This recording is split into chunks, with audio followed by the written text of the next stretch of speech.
আসসালামু আলাইকুম প্রিয় শিক্ষার্থী ভাই বোনেরা, আপনারা গত ক্লাসে স্বরবর্ণ ব্যঞ্জনবর্ণ শিখেছিলেন ক্লাস 1-এ। তো আজকে আমি ক্লাস 2-তে আপনাদেরকে এই ব্যঞ্জনবর্ণের সাথে স্বরবর্ণর যে যুক্ত করে যে উচ্চারণটা হয় সেই উচ্চারণটা আজকে আমি আপনাদেরকে শিখাবো। তো শিখাবো আজকে একটু ব্যতিক্রমভাবে। প্রথমে আমি আপনাদেরকে ইয়ংয়ের সাথে ব্যঞ্জনবর্ণতে আপনারা শিখেছেন ইয়ংয়ের সাথে স্বরবর্ণ যুক্ত হলে কিভাবে উচ্চারণ করতে হয়। তো চলে যাচ্ছি আমি মূল ভিডিওতে। তো বন্ধুরা দেখুন, কোনো শব্দের শুরুতে স্বরবর্ণ থাকলে ওই স্বরবর্ণের সাথে ইয়ং বসে। ইয়ং আপনারা তো ব্যঞ্জনবর্ণ শিখেছেন, ইয়ং শূন্যের মতো যে বর্ণটা সেটা হলো ইয়ং। এই দেখতে পাচ্ছেন ইয়ং, এই যে গোল যে জিরোর মতন শূন্যের মতো, এটাকে ইয়ং বলে আপনারা ব্যঞ্জনবর্ণ শিখেছেন। তো আমি আজকে আপনাদেরকে শেখাবো, এই যে দেখুন ইয়ংয়ের সাথে এটা কি আপনারা স্বরবর্ণ শিখেছেন আ।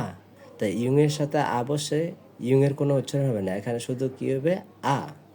আবার ইয়ংয়ের সাথে ইয়া, এটাও আপনারা স্বরবর্ণ শিখেছেন, এই যে ইয়া বসেছে ইয়ংয়ের সাথে। তো ইয়ংয়ের সাথে ইয়া বসলে কি হয় ইয়া, ইয়ংয়ের কোনো উচ্চারণ হবে না।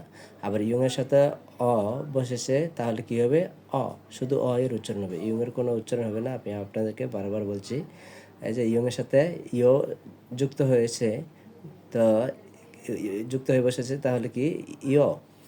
ইয়ংয়ের সাথে ও বসেছে, যেটা ও এর মতো বাংলা, তো ও। ইয়ংয়ের সাথে কি ইয়,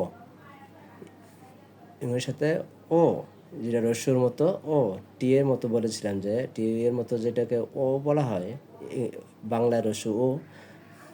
ইয়ংয়ের সাথে কি বলেছে ইয়, ইয়ংয়ের সাথে ইউ, ইউ।